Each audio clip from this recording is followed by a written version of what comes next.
Good evening. Welcome to all of you.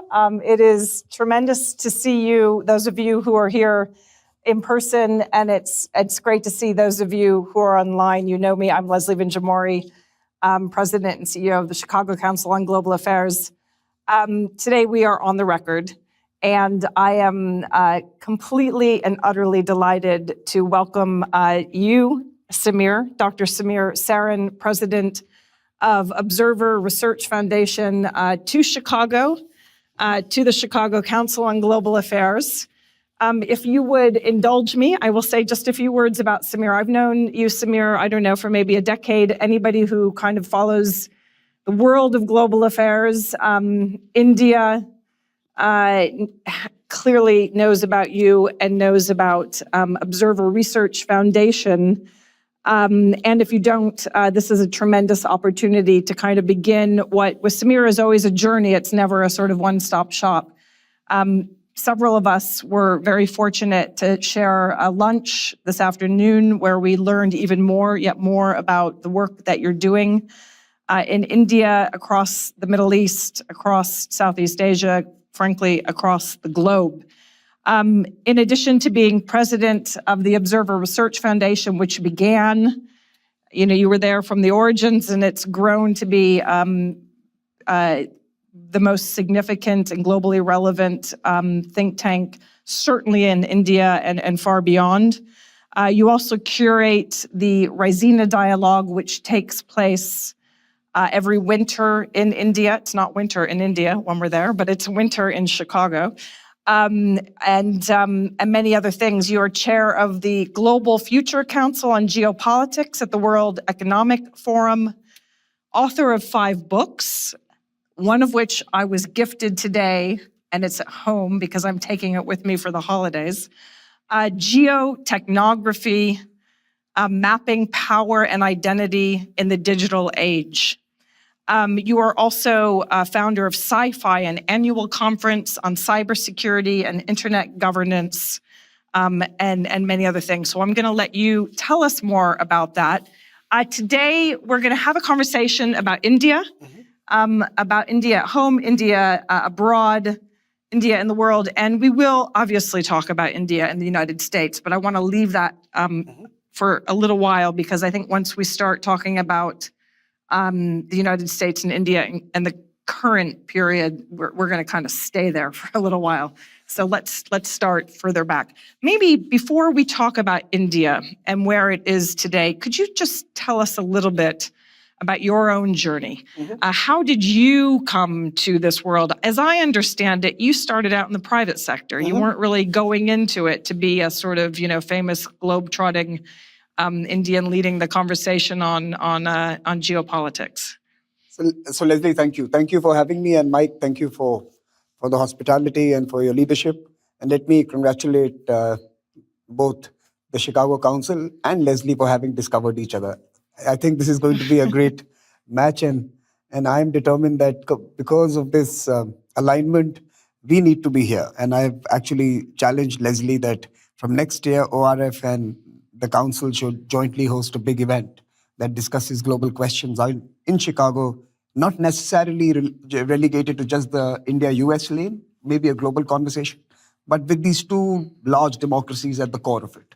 And I think that could be a conversation that could help build the next generation of relationship between India and the US. My journey, yes, I was in the private sector.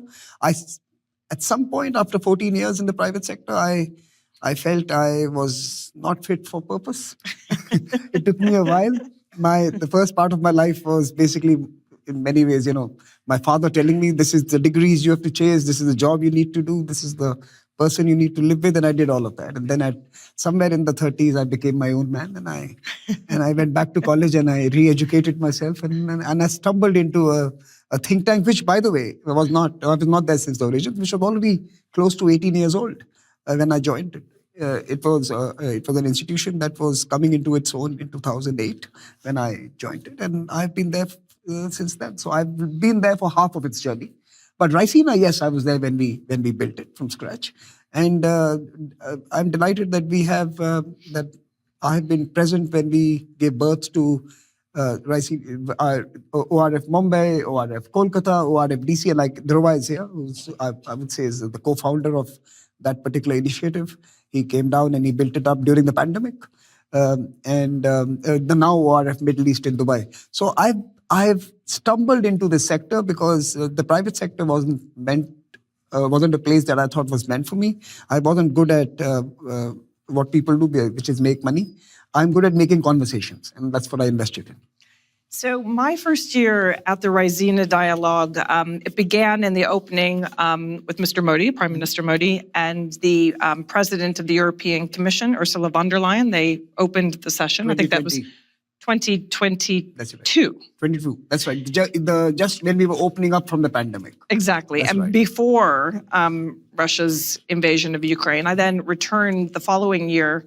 And it was extraordinary because the Americans always turn up at the highest levels, but they really made a very singular effort to be at the Raisina Dialogue that year, in large part, correct me if you think this is inaccurate, to lobby the Indians to really get behind the UN Security Council's resolutions and UNGA's efforts to condemn Russia for its illegal invasion of Ukraine. And I say this because it is what's remarkable, and it's changed every year, right? The next year, I think, was the year that you were convening, India was convening the G20, you were leading the Think 20. I say this because it really has become a place for influencing at the highest levels. People send delegations for different reasons in different years. How do you, before we sort of talk about India, how do you conceive of what it is and what your aspiration for the Raisina Dialogue has been? Leslie, for me, we are a platform, and different people use it for different purposes. I jokingly tell people that in 2025, earlier this year, we had 1,876 international arrivals for 200 speaking roles. So clearly, they were not coming there to speak. They were coming there to do all sorts of things, meeting each other, meeting others, building up plans together. It's a platform where global thought leaders, upcoming leaders, young voices meet and make magic mostly outside the rooms. The conversations we host on the stage are the fillers. It's if you're bored and you have nothing else to do, you can come inside the room, and we have enough of them all through. But I think the Americans came in 2023 to meet Lavrov. I think they were there because Lavrov was coming. And I think there was this accidental meeting between Blinken and Lavrov as well at Raisina, right? So I think the Americans come there. I think it was 22. 22, we'll that's look. right. I think it was, So I think it was literally just after the invasion. That's I think right. it was March of 2022. So I think they were there for meeting Lavrov. That's the year Blinken came. And you had the whole American entourage that came. Sorry if I get some of my dates wrong. But I can also tell you that lots of American think tanks, for example, reach out to us, particularly with the purpose of meeting the Russians at Raisina. So, look, we are a place which benefits from the remarkable convening India has enjoyed since its independence. We have Iran and Israel in the same room. We have Taiwan and China in the same place. We have Russia and now everyone else in the same space. So we are a platform. We try to make it inclusive. And we make sure that people are able to have at least some element of what they seek in this crazy world of international affairs delivered to them at Raisina. That's what we do. And as you mentioned briefly, but there is an extraordinary commitment by Raisina. I always love the large hall where the emerging leaders sit collectively together. They ask the first question. They're from around the globe. It really is a flagship, and it's something that we take very seriously here at the Chicago Council. But I want to draw on something that you just said, and the way that you sort of describe the Raisina Dialogue. It's sort of, I guess it mirrors how many of us think about, at least in one sense, how India has tried to position itself, certainly in the aftermath of the Cold War, but even during the Cold War. This, what was originally, I think, called non-alignment, now some people say multi-alignment. Can you tell all of us how you understand India, its geopolitical positioning, both how, I guess, the officials would describe it and how you would describe it, perhaps critique it, or how you sort of understand India's global positioning right now. And what is a very challenging period, clearly. Understanding India is a journey. I don't think it's a university program, right? So we are complex, we are layered, we are non-linear, and we are non-binary. In our thoughts, in our choices, in our directions, in our even assessments of issues, right? I would argue that much of what our foreign policy represents in a nutshell the cultural vibe of who we are as individuals, as people, as dwellers of that subcontinent called India, Bharat, right? So I think one of the biggest challenges I have had as someone who has lived a lot in Western capitals, in New York, in London, I have always found it difficult to explain that the world is not binary. The Occidental mind and the Oriental mind have not been able to reconcile this big difference. We don't think in black and white. We live in grays. And most people like to arrange their lives in these neat black and white segments. We love grays. You made it into a movie, but that's our life, right? For us, there is a whole spectrum of affection, of assessments, of positions vis-a-vis countries, vis-a-vis people, and multi-alignment strategic autonomy stems from that we refuse to condemn someone as pure black or pure evil, right? And that's what the Europeans and Americans love to do through their daily headlines in newspapers. We don't do that. I keep telling people that we had 200,000 troops on the border. It's a few years ago, 5 meters away from another 200,000 troops from the other side, the India-China standoff, face-off on the mountains. And yet, both China and India found ways of growing trade by 6 to 7%. So imagine that happening in a Western capital where the first thing would be sanction them, put them onto a negative trade list. They are pure evil. Just think about that, right? So we are complex for the Western mind. We are quite simple for being us.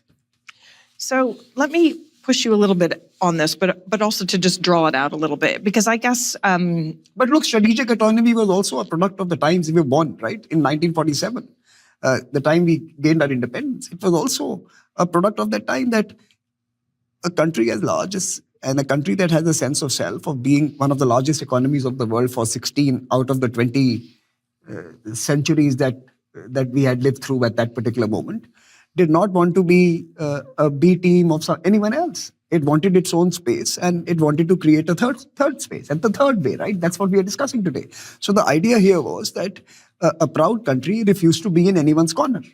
And I think that's a valid impulse. It's a valid ambition as well. And many countries have that, by the way. We could do it most visibly and vocally because of the size. But the fact was that we required to band together a number of other countries to be able to create a forum such as the non-aligned movement eventually, or even now the various other plurilaterals that have emerged in the 21st century. But you required an Indonesia, you required an Egypt, you required a Yugoslavia at that point, and you required a number of other countries who came together and who decided that, yes, we will not be in the corner of actor A or actor B, at that time USA and USSR, and we would find a space that would allow us our political agency and political decision making. And it was in many ways also thrust upon us. We had to respond in the way we did. And by the way, we liked it there. It was not easy. Many argue that we were not able to benefit from the largesse of American diplomacy that some of our other countries in the region enjoyed, in the developing world enjoyed. But we built our country irrespective of our relationship with America, right? So someone asks me, what does a Trump presidency do to India? And you told me don't go to India, US. I said it does. We're going to get. I said it makes life interesting, but it doesn't. It is not something that mortally scares us, right? Because our foreign policy, our economic policy, our place in the world is with an America that was largely antagonistic. Was an America that actually was not too fond of us in our formative years, right? In the first 50 odd years, we did not have the best of relationships, although we did significant work together, and that's something we can discuss later. But we exist and we are and we traverse the world of today because of the fact that we are a country that makes its own decisions. So let's talk about multilateralism and sovereignty. And when I worked with you, for you, as part of your leadership of the Think 20 during India's leadership of the G20, which is, as you know, the US's role now to lead the G20, I sat on the working group for reformed multilateralism. I sat in on many meetings, as did all of us who traveled to India, where we listened to your leaders, yourselves, say how important it was to reform the UN, for India to have a seat on the Security Council, to reform the WTO. I mean, things that I think personally I very much agreed with. I think one question is, when those Americans traveled to India after Russia's invasion of Ukraine, one thing that they kept saying was, you're India, you care about multilateralism, you care about the UN, you want this seat. And we're condemning Russia for something that's very clear, right? It's a violation of sovereignty. You don't have to talk about democracy. You don't have to talk about human rights. You don't have to talk about who's right and who's wrong. It's just, why not take a stand given your commitment to the UN and your aspirations? And I ask this not to interrogate in any way, shape, or form. It's more to understand, what was it? What was India's thinking on why not to sort of stand up and say, we're on the side of the UN Charter, right? And so therefore we will kind of tick the box and line up with all those other countries that have condemned what was seen to be clearly an illegal transgression of a sovereign nation. So I'll respond to this, but let me give you my assessment of my conversations with the Americans at that time. Unlike the Europeans, the Americans did not really ask us that question. So let me also tell you this, that it was the Europeans who wanted us to stand on the side of the UN Charter. The Americans understood what we were doing. So let me be very honest. The American thinkers, foreign policy practitioners, and political leaders who I have met during that period understood what India was doing and why it was doing. It was the Europeans who still continue to ask us, why are you not voting on the side of the UN Charter? And my response to that is that in an ideal world, we should be voting for the UN Charter, each one of us. And each of us should be defending the concept of the much larger concept of national of sovereignty in the international architecture, of a rules-based order, of integrity of territory and territorial integrity, and or everything else that we have signed on to when we became members of the United Nations, right? So that's the ideal world. In the real world, you have friends, and you have relations, and you have important dynamics that have served your security, your safety, your growth, your economic prosperity. I mean, look, America bombed Iraq to the Stone Age. Where was the rules-based order then? And since you have just moved here from UK, did UK vote against the Americans at the UN? Did you stand for the UN Charter? Did you defend the sovereignty of a people? It's not that everyone in UK was applauding. I was in Washington at the time, just so you know. Oh, good. So you were bombing Iraq. Okay. Well done. So we should have voted against you. But my point here is that there are relationships. There are relationships which are real. Relationships that have served people, served causes, served continents. The US-UK relationship was a relationship forged during some of the most critical periods of human history, including, getting us through the 40s, the big war, right?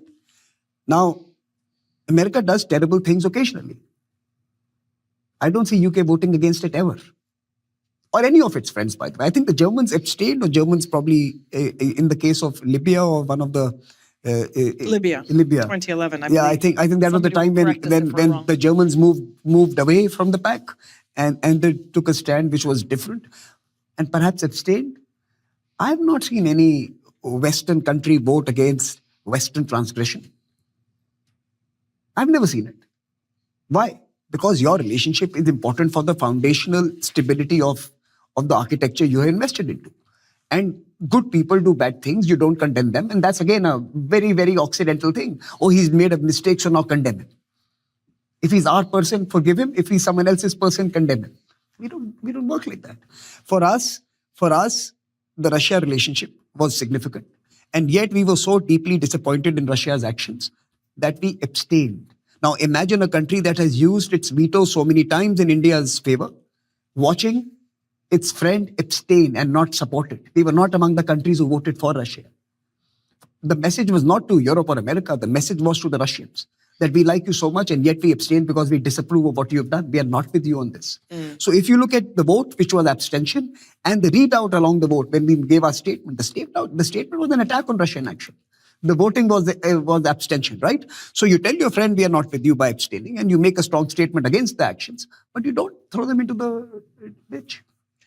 When you spoke at Chatham House, on the record, so I can mention it, not so long ago, maybe a year ago, you also, in talking about this moment, you made what I thought was a very important point, correct me if I'm wrong, that you felt, I'm not saying whether I agree with it or not, but I think it was very important, that you felt that India felt that it has and was playing a very important role, so this is a year ago, pre Donald Trump's second inauguration and second term, that India was playing a very important role in keeping a dialogue that had sort of closed off in the aftermath of the invasion, and that this was also part of India's role. So maybe you could say a little bit before we move to the United States about, India's positioning, its relationship with Russia. Is it changing?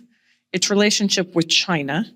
And then thirdly, and very importantly, and this really came out during the year of G20 leadership, how India sees itself vis-a-vis, I know to use that terrible term, the global South. I think so that's three big parts. India sees itself as part of the global South. We are perhaps in many ways the clutch of countries who have marshaled the energy of the South to ensure that spaces around development, around technology, around innovation and growth were accessible to the billions that were not part of the Atlantic system, right? So in that sense, we are the global South. What we do and how we behave and how we interact is a Southern reality. It's not. We don't have to put an effort to be part of the South. We are the South, right? And we are as layered as many of other Southern countries who form part of the global South. But it's equally true that due to our history, we are also very aligned in many ways to Western institutions, Western education, Western financial systems. Increasingly, our innovation and technology and knowledge space is absolutely in sync with what's happening in this country, right? So, as a friend of mine said, India is probably the world's first Southwest country. We are the global South, but we are Western in certain aspects, and we are a bridge country therefore. Now, this is a very important and a unique position to be in. We all know that the South is rising. 2/3 of all global growth in this year has been contributed by emerging and developing countries, and up to 60 to 70% of all growth in the next 20 to 30 years is going to come from Africa and Asia and Latin America. Now, in this reality, as the South rises, many of those countries are going to make choices. Do they want political systems? What is the nature of those systems? What is the format and attributes of those systems? They can go east and look at China as a possibility, efficient, delivers big infrastructure at scale, and can lift people from their misery and challenges. That's one model. The other is they could look at a country like India, democratic, complicated, complex, and yet has lifted millions and millions and hundreds of millions in the last decade alone out of extreme poverty, abject poverty. Has created a different model, maybe not as exciting and as fast, but certainly more interesting and more inclusive than the other one, right? So we are a counterpoint. that there is a different way for the global south to rise. And I think our presence is an example. And you asked me, and I'll come back to the first part of the question. So our being a global south country that is making choices that are on the same spectrum, in the same spectrum as the choices that some of the OECD and Western countries have made, is a positive global development and offers the world a chance to be far more democratic, far more inclusive, and far more accountable to the people that they serve. So that's one model. Now, on the first part of it, on Russia and China, and let me come back to Russia, but let me start with China. On China, look, what India seeks with China is what every country around the world has wanted from China. We want to benefit from China's economic growth. There is no different aspiration in New Delhi. If there was a simple way of benefiting from China's economic growth, having fair trade, having open and transparent arrangements for transfer of innovation and knowledge and creating value together and building industries and businesses together, infrastructure together, we would jump. We want a deep economic engagement with China. But as many of us have seen, economic integration with China comes with political consequences. You have to find ways of responding to the encroachments that we see alongside all Chinese economic activities. Political encroachments, challenging sovereignty, changing history, rewriting facts on the ground, the islands in the South China Sea, right? We see a political muscularity accompanying Chinese economic embrace. So the only way you will deal with China, and that's been my line for a while, is to find that impossible space where you can give them a warm economic embrace and exude tough political muscularity. Be tough and be warm. At the same time, we are all trying to find that space where we can exhibit both these virtues, but that is the only way you can deal with China, right? So I suspect that we are going to have continued ebbs and flows with China over the next decade. I'm not going to write off the possibility of having a couple of other incidents like we did a few years ago in the coming 5 to 6 years, which I believe are the years when the asymmetry between us is at the peak. In the 2030s, that will change. We will have sufficient capabilities to make Chinese adventurism costly, and we will be sufficiently big to excite them with the economic possibility. When do you date this? Early 2030s. When we reach $7 to $8 trillion, we become an exciting opportunity. By the way, I think their assessment of India has started to change already. So we are not the $2 trillion India, we are the $5 trillion India. It's going to become different by the time we reach 8 to 9. But even if it doesn't, we would be able to achieve capabilities to do to them what the Chinese did to the Americans in the middle of the last decade, to make adventurism costly. Everyone has been very careful with their China pronouncements, China activities. Now you announce your freedom of navigation operations weeks in advance. Earlier you used to believe it was your pond. In some sense, that the approach of many of the countries has really changed because of the deterrence and defense capabilities China has built in. And I think as a $7 to $8 trillion economy, when your budgets grow and you can invest in those capabilities and technology platforms and develop your indigenous solutions, you will see a change of approach. Let me ask you a question on this. How critical, and I know we're going to talk about Russia too, but how critical is the United States to India's ability to develop you say indigenous capabilities, but how, up until recently, we were seeing some pretty, transformative agreements between the U.S. and India in the military and technology space. Is that relationship critical to India getting where it wants to be when it comes to deterring China? Answer is yes and no. Yes, the India-US relationship is absolutely vital if we want to accelerate and fast-track this process of where we want to be. No, because eventually it is a do-it-yourself world, and we will have to build our capabilities ourselves. Partnerships matter up to a point, and beyond that, it will have to be national industries, national capabilities, national policies, national, approaches to responding to the Chinese propositions, which will matter most. America is vital, but so is Russia, right? I keep telling people that if you really want to understand India's role in this complex world, and that was the part of the question that you asked me, think about this. We have, and I'm giving you one small example. I wrote about it last year as the year was ending, 2024, December. I wrote a piece that 2025 will be the year of Russia for India. That was my piece. This is before Trump was sworn in. It turned out to be the year of Russia for India for many reasons. but I remember writing in that piece that we have a missile system called the BrahMos missile, right, which is a supersonic, very capable missile system that was also in operation most recently in our border conflict or border skirmish, whichever way you want to describe it. But when we were engaging in the anti-terror operations, Operation Sindoor. But look at that missile system. It's a joint venture between Russia and India, produced out of India.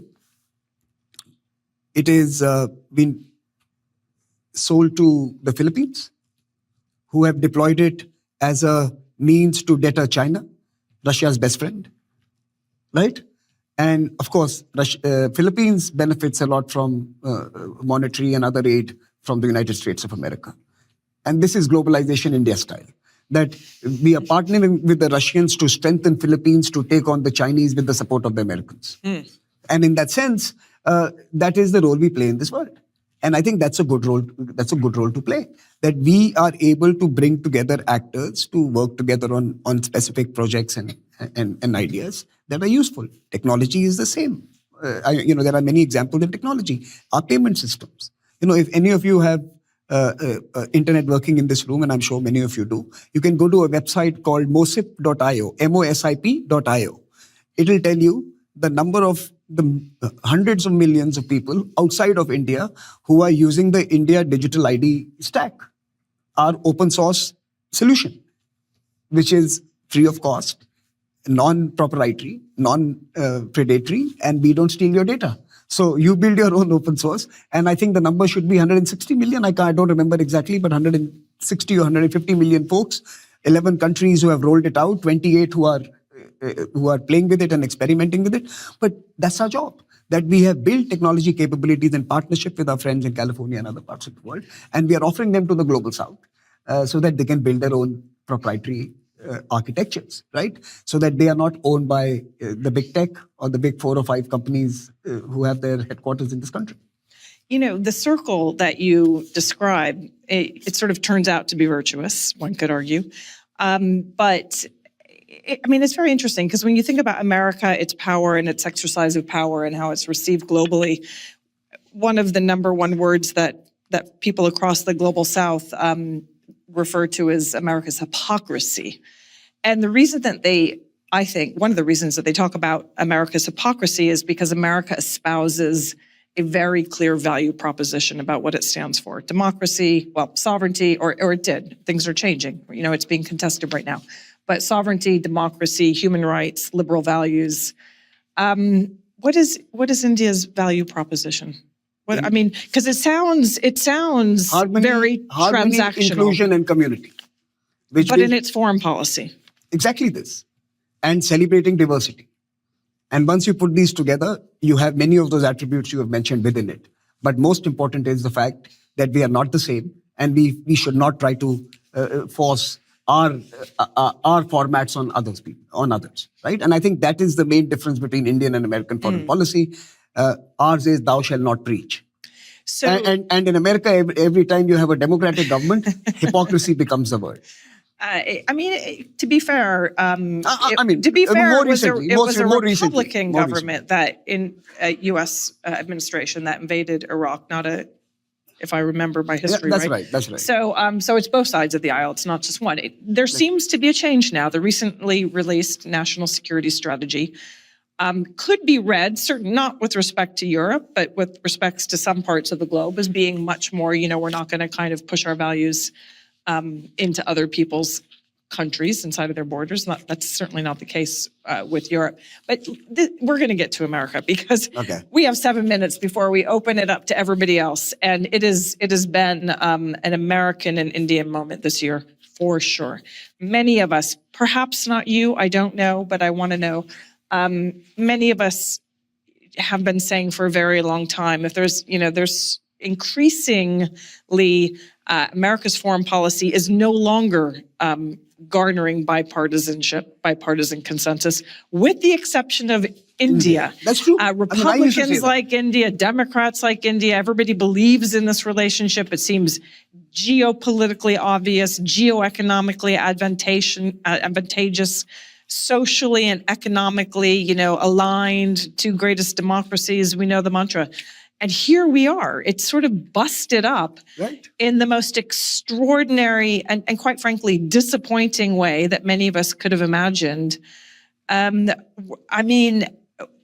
you surprised? What do you make of it?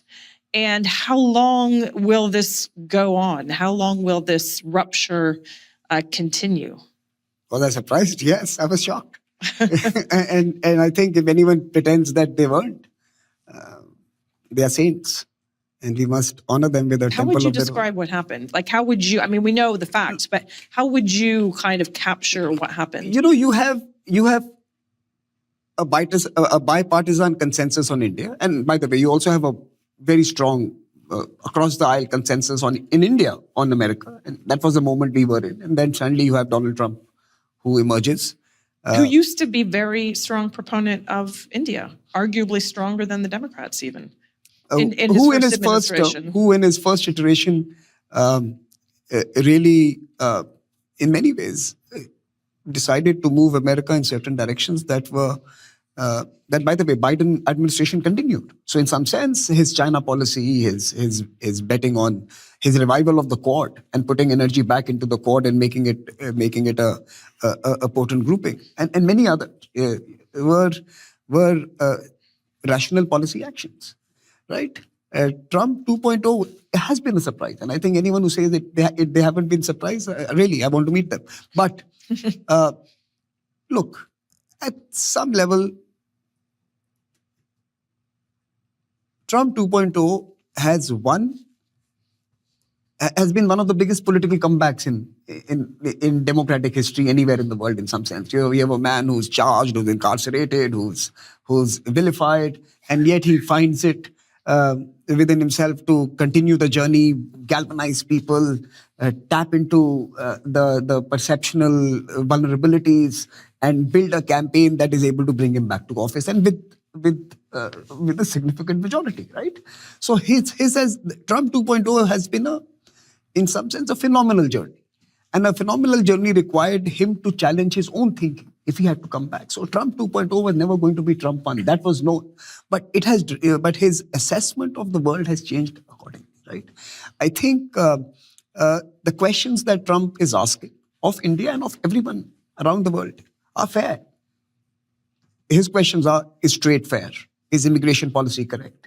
Is the identity of America being diluted or being in many ways freighted away due to the imports of different sorts of folks? He's asking the right questions that many around the world would also be having discussions around in their own settings, right? He's not asked he's asking the difficult questions quite starkly, and fair questions to ask. I'm not sure the conclusions that Trump 2.0 is reaching are necessarily the best ones, or the most sensible ones. And I think it's too early to reach a conclusion, but I think that will be an interesting journey to follow. However, we have been one of the collaterals, and for me, the basic reason of the India-US relationship taking this dive that it has is primarily because of what we started this conversation with. That we are a country that deeply treasures, respects, and loves its strategic autonomy. When we were a country which had an empty bank balance, we still defended our space in the world in the 40s, 50s, 60s, 70s. Today, with the means that we have, it's tough, but it's a attribute of our national identity, autonomy, that we will defend. Now, America is not used to having partners who are not poodles on their lap. They are not used to having to deal with a country as a friend and as an ally and as someone who they can grow, work together with, who sees itself of similar stature, similar size, similar exceptionalism, similar quirks and craziness. right? And we are one of those. So I think in some sense, at some point, our relationship required a reset in any case. This is as good a time as any. The old format would not have taken us too far. It was based on basically removing the the legacy of history in some sense, where in the 20th century we were distant, and India was subjected to sanctions, nuclear apartheid, all sorts of economic levers were deployed against us. Our neighbors were strengthened and emboldened to conduct a quasi conflict and a permanent state of war against us. We were in a bad state in the 20th century. The 21st century, the first 2 decades, was about rectifying that the past, and it was largely based on the belief in folks in the White House at that time, George Bush mainly, but his successors endorsed it to a degree as well, was about a future partnership with India that would be critical for American interests in the 21st century. I think that was where we were. There was a bit of romanticism in it. There was and there was also a bit of guilt in it, that they were undoing the past and they were trying to build a future. I think that moment was going to go at some point. It's gone. Now we have to think about building a real relationship where America will have to deal with a democratic country for the first time that will be $10 trillion in the next decade. That will be $15 to $20 trillion in the next 15 to 20 years. And that will probably be as big as America at the middle of the century. Now, that's a reality the US has to deal with, and it will have to think of a partnership it can forge with a country as big, as proud, and as stubborn as we are, right? And as crazy as itself, in some sense. Now, we are loud, argumentative, crazy countries. And we all have individual opinions about everything, and we change our mind twice or thrice a day. That's how Americans and Indians are. So it's not easy to deal with us, right? And when 2 of them are sitting on the table, it's lots of fun. Now, from an Indian perspective, I think India also has to see. And so America has to think about a partnership with someone as big, and India has to think about alignment, meaning more than just the words you sign on a paper document, and living it through action. So multi-alignment does not mean that you will not do anything for anyone. It means you will do certain specific tasks with certain specific people at certain specific times, certain specific objectives. And you have to walk that line, right? And we have to think about multiple commitments rather than multiple ambiguities when we think about foreign policy in the future. We are now a big power. There are expectations on us.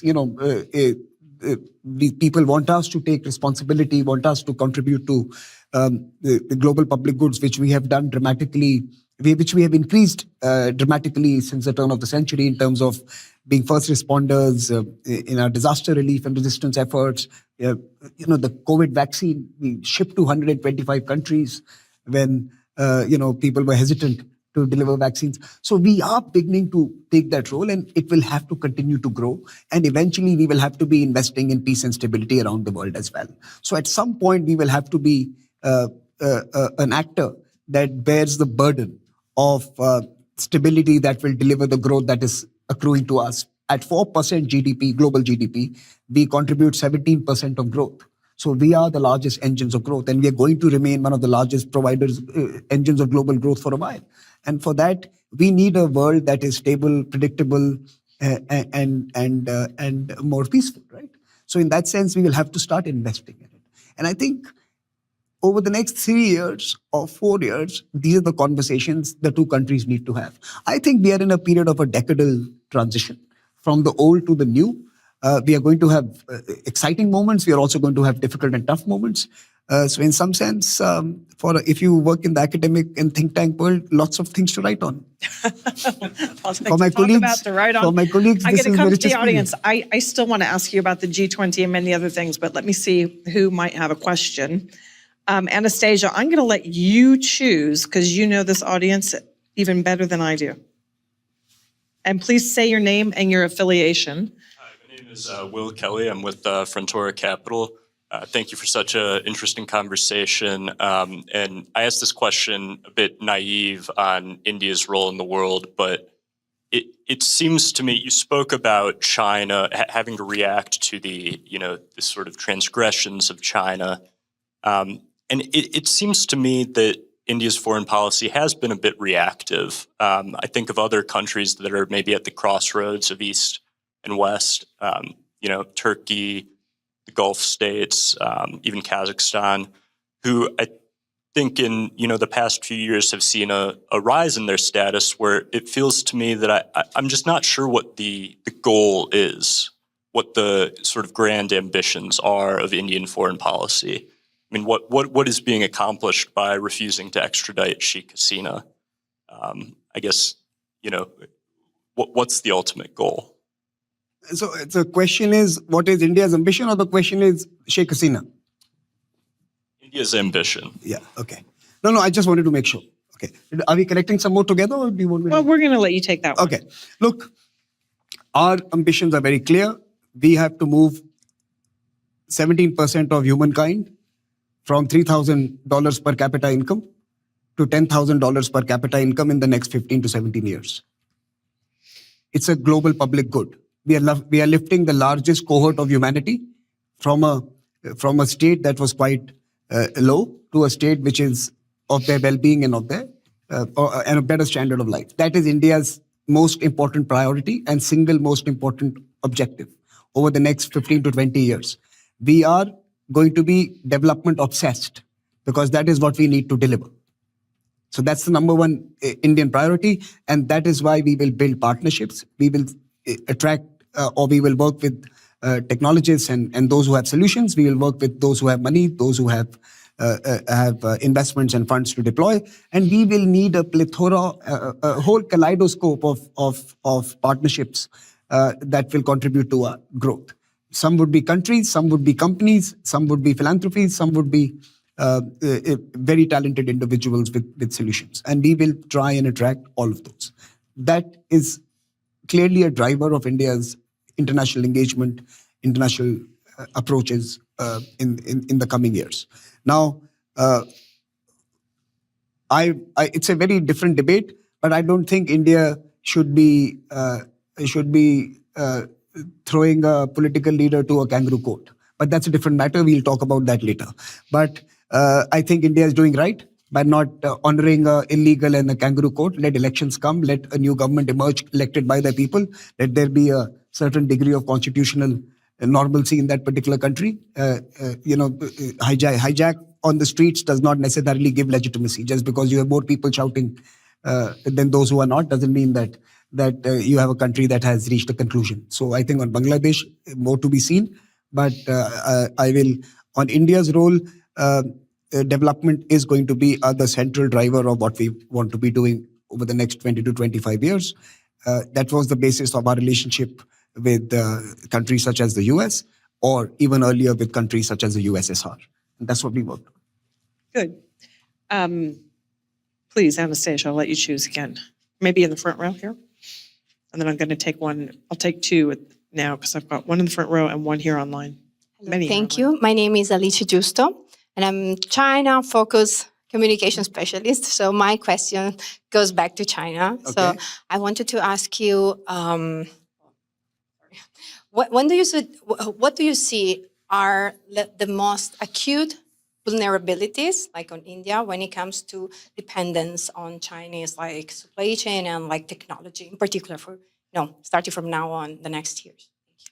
I'm going to add one to this, which is come in from the online audience, and it's about India's relationship with Israel. Mm-hmm. India is one of the most major, the author writes, one of the major buyers of arms and military equipment from Israel. Many people are becoming more critical of Israel over its actions in Gaza, and many young Americans' attitudes are changing.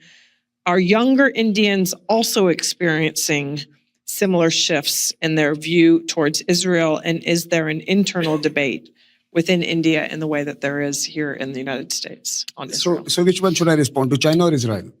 Two very distinct. I'll do both, but let me China and then Israel. Look, on Israel, believe you me, there are debates in India. There's a largely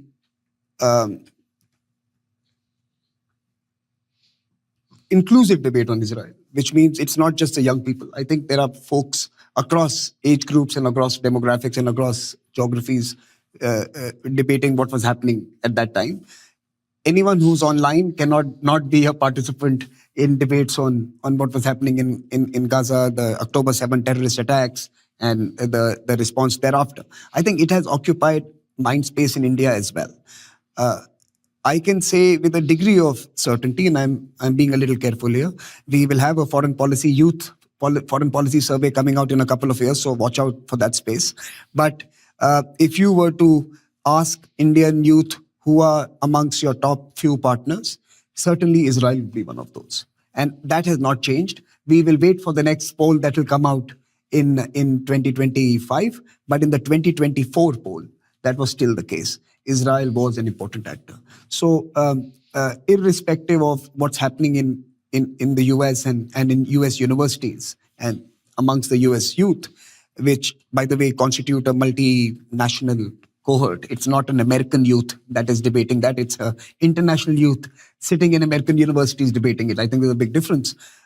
Let's see what the Indian youth say. I'm quite certain a very friendly Israel assessment would be reflected in the foreign policy survey that we see. And Israel will continue to see India as one of its close partners and allies in the days ahead. On China dependencies, there is no India-specific vulnerability or dependency. There is a global vulnerability and dependency on China. If you allow a single country to become literally the manufacturing complex for the whole world, all of us will struggle with having certain degrees of independence in our economic operations, right? You saw what the Chinese response was to American attempts to bully it with tariffs. Why? Because the fact was that you allowed China to become the hub for creating, manufacturing, and supplying vital components for what America holds dear to its economy and its future growth. So in some sense, like everyone else in the world, we do have a similar situation where many of our core industries have backward and forward linkages with the Chinese for us to become globally competitive. And by the way, it's not a bad thing. Like I said, an economic embrace with China is not a bad thing. It's the political muscularity that you need to develop to be able to do good business with them. I always tell people that you become politically tough, economic conditions become better with China. It becomes easier to deal with them. So I think that is our vulnerability. We have to build our own capabilities, our own strengths as we engage with the Chinese, and we have to develop our own critical manufacturing sectors. I think, again, like I said, one of the issues that the Trump presidency has raised is not wrong. That certain, reshoring or onshoring or friendshoring is required. And I think this has been an American consensus for over 10 years now. He is doing it dramatically, right? But the fact is that that's, again, a right conversation for all of us around the world to be having. That do we need to have certain industries, certain capabilities, certain production located within our territory, within our sovereign control? And I think we are seeing India and other countries engage with that issue. So for example, let me just tell you that most people didn't realize that even when we were having that big conflict with the Chinese on the Himalayan border a few years ago, we were moving a very large chunk of Apple production, including the equipment and plant and machinery, out of China into India. So today, I think you see 1 in 7 or 1 in 5, I don't know the numbers, but you see 1 in 5 or 1 in 7 Apple iPhones being made out of India. But those were originally being produced out of China. So we had to not only move plant and equipment, but we also had to ensure know-how and capability accompanied it as we built up our capabilities here. So we work with them. We are vulnerable to the same dependencies that everyone else is. And we are seeking to overcome it by creating our own national capabilities and focusing on our own sectoral growth in certain areas. Question right back there. Yes, thank you. And if you say who you are. Oh, good evening. Thank you for all your insights. I have a lot of interest in India. Actually, earlier today, one of my Indian coworkers had to leave the office early because her best friend had her visa revoked and she has to leave the country in 48 hours. A couple months ago, the administration announced that it wants to charge, it's like $100,000 for H-1B visas. How do you think that this administration's policies on immigration will affect the Indian-American relationship? No, significantly. I always tell folks that in the 20th century, when our governments did not like each other, we still continued to have deep relationships simply because of the human bridge that we had built. Of smart people, educated folks, of the knowledge economy. You know, people talk about outsourcing and business process. They talk about Bangalore and outsourcing in this century. But the fact was, since the 70s and 80s, we have had a bunch of American and Indians who were looking at building businesses across borders. One of my own relatives did that in the early 80s, right? So for me, the human bridge is vital. And it's the fact on which our relationship was based. Can you imagine that we were on two other sides of the world debate in the 20th century? You had one change in policy in both capitals, and it took us less than 6 hours to become best friends and embrace each other and find ways of celebrating and doing things together. It was simply because we had that human bridge in place, and we could change the course of history very quickly because people on both sides were able to exploit the new opportunities that were presented. If we lose that, we lose something special. If we lose that, we lose much of the entrepreneurial and innovation energy that America has built up, and we lose much of our own innovation nexus and pipelines that we have built with America. But look, what is likely to happen? I'll tell you what is likely to happen. If you see a 30 to 40% drop in Indian students coming into America, you know who's going to pick it up? The Germans will pick it up. The Germans are going to take 25,000 more Indian students each year, which they are, by the way. Now, they are targeting 1 million Indians by 2030. They want to take more folks. We have German universities and German leaders coming and telling Indians, come there, we'll give you a 4-year blue visa. So we have this large expansion of Indian population now traveling to Europe, traveling to Australia, traveling to different parts of the world. Indians are knowledge hungry. They will still find a base. And I think in some sense, perhaps you will see new geographies of Indian interest emerge, courtesy our wonderful people who are expeditionary and adventurous and bold to go and seek knowledge and skills in different parts of the world. So, and I hope some of them also keep coming back to India, because today we need more talent than ever. You know, India in the 20th century at $1 trillion or less of GDP had a different capability of absorbing talented folks. India at $5, $10, $15 trillion in the next 10, 15 years is going to be requiring hundreds and millions of people contributing to it. So I hope this is also the moment when our government can create a program where we actually start attracting on a voluntary basis the best talent back. I always tell people that if we have a performance-linked incentive given to a manufacturing sector, we should take a small fraction of that budget. So when we give our industry $4 billion for manufacturing semiconductor, let's keep a $40 million budget out of the $4 billion for attracting the best talent back at American salaries, at global salaries, and make them work in India out of a small budget. I think it's also a good time for us to think about actually creating a scheme where we incentivize the best to come back. At this time, we need them. At maybe 10 years ago, they were more beneficial for us by creating value outside and helping build India from there. Today, we need them to be inside India and building India. So I think, look, it's going to change the architecture. I think at some point, the Americans are going to say it's not a good idea. And I don't think that policies are going to necessarily follow through. President Trump is wise and rational, and he's never hesitated to change his own mind if he sees something, and contradict himself if the moment so desires. So I don't think that everything he says is necessarily set in stone. And that's why agreements with America is not necessarily a wise thing today. So anyone who signed tariff agreements and trade agreements with America should not believe that they are worth the paper they are signed on, because he will change his mind. And it's good to be in a permanent conversation with him. So I like the place we are in. Someone told me, but they've given you the best ambassador. I said, we are giving the maximum tariff. We are giving the maximum tariff. We should get the best ambassador from the US. They gave us a very nice, one of Trump's favorite person is coming to India as ambassador. So Say the name. Yeah. Sorry? Who is it? It's, No. Sorry? He's already been announced with much fanfare. So my response to them was that they've given us a person very close to the president because we are giving maximum tariff. We demand the best service. This has been tremendous. We do need to conclude. I mean, the only thing I would add to what you've said is that, and I hear this so many times, like, Trump will change his mind, we'll come back, everything, this is a moment.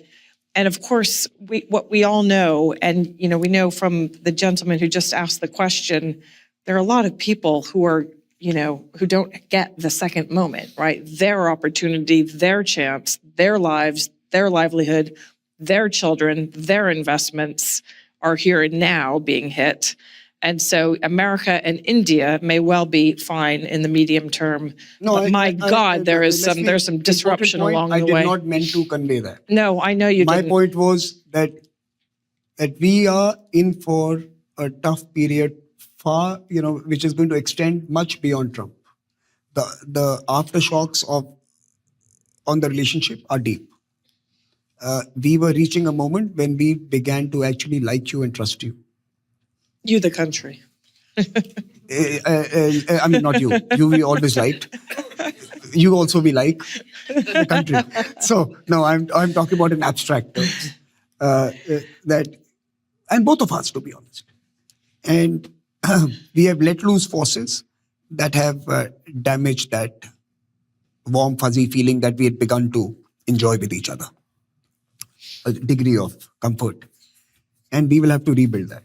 So it's not about waiting the Trump presidency or making him change his mind or waiting for him to change. It's not about that. I think the undergirding has been hurt. And we will have to repair that, which will take some time. But that is where Chicago Council and ORF should partner and architect a new India-US partnership that is fit for the 21st century. I think that's a brilliant place to end. It's actually spot on, and it speaks to the incredible importance of transnational ties, civil society, universities, think tanks like ours, and really investing in those connections so that when there is a moment for a more easy official relationship, there's a lot to continue to underpin it. So, Samir, thanks for making the trip.